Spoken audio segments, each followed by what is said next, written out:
Hello, it's Dr. Ko here. It's 6:40 p.m. on October 28th, and I have these huge earmuffs on, so I sound extremely echoey inside my own head. I'm just going to take a little video of a tension test that I'm doing on a homemade flax composite specimen. And I've already gone ahead and set it up in the grips, and I've entered the specimen dimensions. I measured width and thickness in 3 places into a spreadsheet. So the last things to do are remove my handy sign and yeah, I'm gonna put the extensometer on, and then I think we'll be good to go. So give me just a sec to get the extensometer on. Okay, extensometer's on there now. These are 12 ply multi-axial, which is pretty thick. It's a 4.5 millimeter thickness, which is thick for a flax composite. And with the multi-axial, what that means is it reaches the yield point pretty quickly, but then it'll level off and it'll sort of stay right at that yield stress for a pretty long time. So these tests are running like 15 to 18 minutes. So I'll go ahead and start it, and then when it reaches that point, I'll sort of cut the video again, or find a way to speed it up perhaps. So just now, I'm gonna go ahead and start it.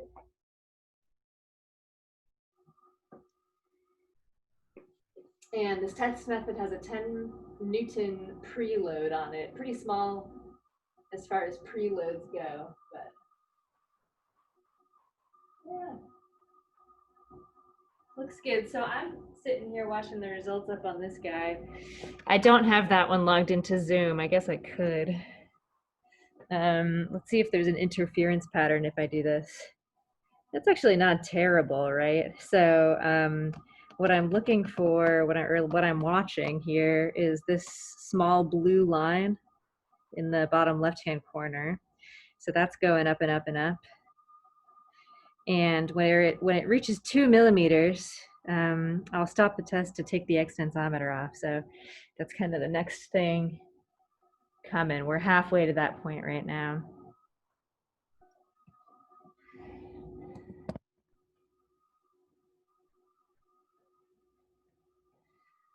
And you can see, by the way, while we were looking at that curve, you can see what I meant. This is hypothetically, this is identical to the last specimen that I tested, which was in green.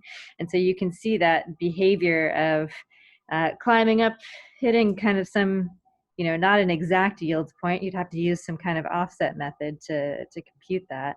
But basically the curve leveling out and then staying steady for a really long time. So all the interesting stuff happens like in the first 4 minutes. And then, I sit here and, well, usually I use that time to do the measurements for the next test specimen.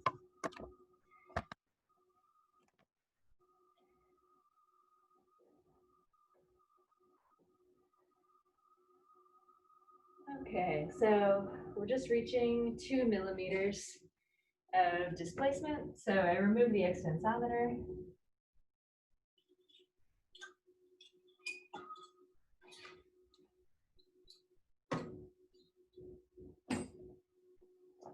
And then resume the test.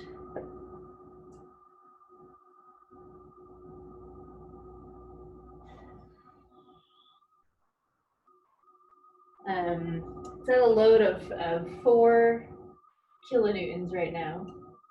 And it'll probably get as high as 5.5 to 6 total.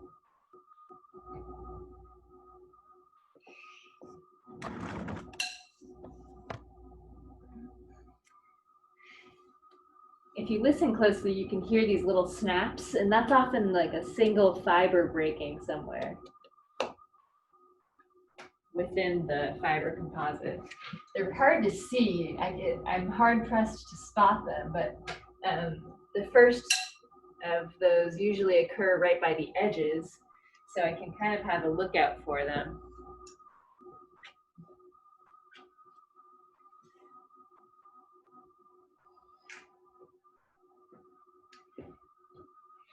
Sometimes this is a thick composite, like I said, this is like 4.5 millimeters thick. Sometimes in the thinner composites, you can see those little sort of micro scale fractures more easily. And that's just because if it's thin enough, then the light can shine through the epoxy resin. So it becomes sort of a little bit translucent, and it's easier to spot where a fracture is because it turns kind of white.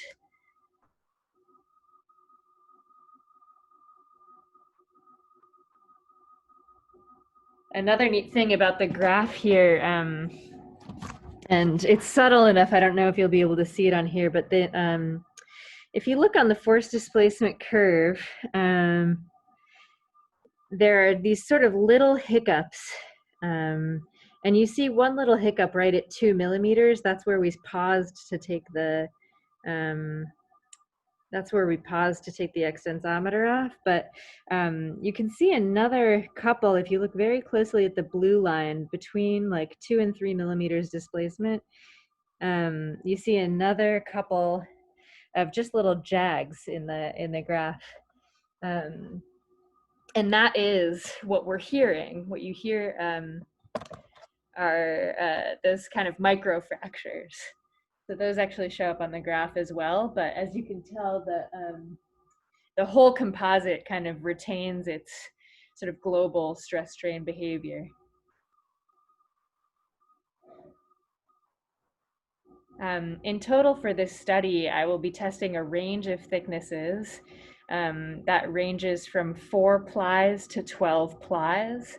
So in total, the thickness of the composite will vary from about 1.5 to 5 millimeters or so.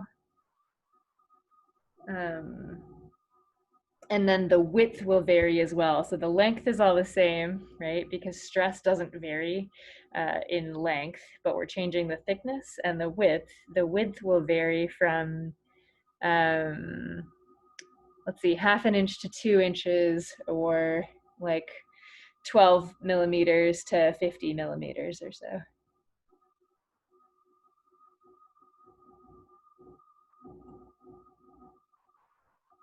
All right, nice.